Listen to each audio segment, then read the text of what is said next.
मोहब्बत की राहें हमेशा आसान नहीं होती। कुछ मोहब्बतें वक्त की गर्द में खो जाती हैं और कुछ मोहब्बतें सदियों बाद भी दिलों को गरमाती हैं। अली और आयशा की कहानी भी ऐसी ही एक दास्तान थी, जिसमें ख्वाब भी थे, खुशियां भी थीं और दुखों के लम्हात भी। अली लाहौर के एक मुतवस्सित घराने का नौजवान था। पढ़ाई में अच्छा, नर्म दिल, मगर किस्मत की सख्तियों ने इसे बहुत जल्द बड़ा कर दिया था। बाप का इंतकाल वो सिर्फ 16 साल की उम्र में देख चुका था। माँ ने सिलाई कढ़ाई करके घर चलाया और अली ने पढ़ाई के साथ साथ छोटे मोटे काम शुरू कर दिए। मगर उन सब मुश्किल हालात के बावजूद वो हमेशा दूसरों की मदद करने में पेश पेश रहता। आयशा एक बिल्कुल मुख्तलिफ दुनिया की लड़की थी। एक खाते पीते घराने की इकलौती बेटी, शोख, जिंदा दिल और ख्वाबों से भरी हुई। यूनिवर्सिटी में जब उसकी पहली बार मुलाकात अली से हुई तो दोनों एक दूसरे से बिल्कुल मुख्तलिफ थे। आयशा को अली का खामोश, संजीदा और थोड़ा सा अलग थलग रहना बहुत अजीब लगा। मगर फिर वक्त ने पलटा खाया। एक दिन क्लास के बाद जब आयशा के हाथ से किताबें गिर गईं तो अली ने आगे बढ़कर उन्हें अलिफटे अलिफ। इस लम्हे आयशा को पहली बार अली की आंखों की गहराई में छुपा दर्द महसूस हुआ। इसके बाद आयशा को बार बार यही महसूस होने लगा कि अली एक ऐसा शख्स है जो अपने अंदर कई कहानियां छुपाए बैठा है। आहिस्ता आहिस्ता दोनों की बातचीत शुरू हुई। पहले सलाम दुआ, फिर छोटे छोटे सवाल जवाब और फिर दोस्ती। आयशा की हंसी और बातों ने अली के खुश्क और मुश्किल दिनों में जैसे रोशनी भर दी। वो दिन ब दिन आयशा का आदी होता गया। मगर अली जानता था कि दोनों की दुनिया एक जैसी नहीं है। आयशा की जिंदगी रंगों से भरी थी और अली की जिंदगी जिदोजहद और कमियों से। इसलिए वो अक्सर अपने दिल की कैफियत छुपाने लगता। एक शाम जब यूनिवर्सिटी की कैंटीन में बैठे थे, आयशा ने अचानक कहा, अली, तुम हमेशा इतने खामोश क्यों रहते हो? कभी दिल की बात क्यों नहीं बताते? अली मुस्कुराया और बोला, कुछ बातें लफ्जों में नहीं कही जाती, वो सिर्फ महसूस की जाती हैं। ये सुनकर आयशा गहरी सोच में डूब गई।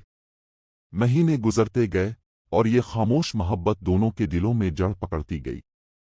मगर एक दिन आयशा के वालिदैन को इस बात का इल्म हो गया कि आयशा की दोस्ती अली से है। उनके लिए ये बात नाकाबिल बर्दाश्त थी। वो एक दौलतमंद खानदान से ताल्लुक़ रखते थे और उनके ख्वाब थे कि आयशा की शादी किसी बड़े बिजनेसमैन के बेटे से हो। उन्होंने आयशा को सख्ती से मना किया कि अली से कोई ताल्लुक़ ना रखे।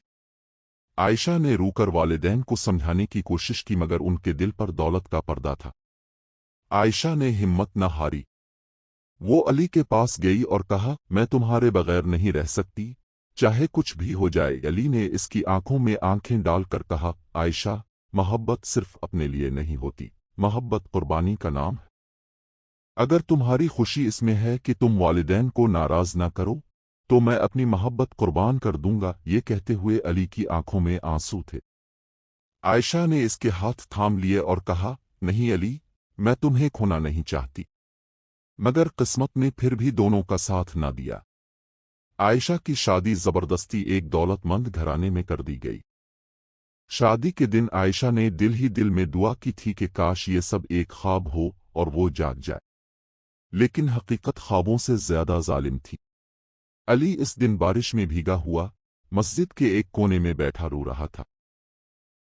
उसने अल्लाह से सिर्फ एक दुआ मांगी थी, या अल्लाह, इससे खुश रखना, चाहे वो मेरी ना हो। वक्त गुजरता गया। अली ने अपनी जिंदगी को काम में लगा दिया। दिन रात मेहनत करता, अपनी माँ की खिदमत करता और दुआएं करता रहा। आयशा शादी के बाद भी खुश नहीं थी। शौहर की दौलत थी मगर दिल में सुकून न था। वो अली को भुला ना सकी।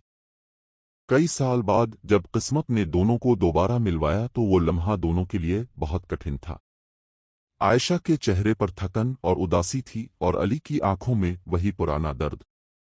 आयशा ने कहा, अली, अगर इस दिन हमने एक दूसरे का हाथ न छोड़ा होता तो शायद आज सब कुछ मुख्तलिफ होता। अली ने मुस्कुरा कर कहा, आयशा, जिंदगी में कुछ फैसले हमारे इख्तियार में नहीं होते।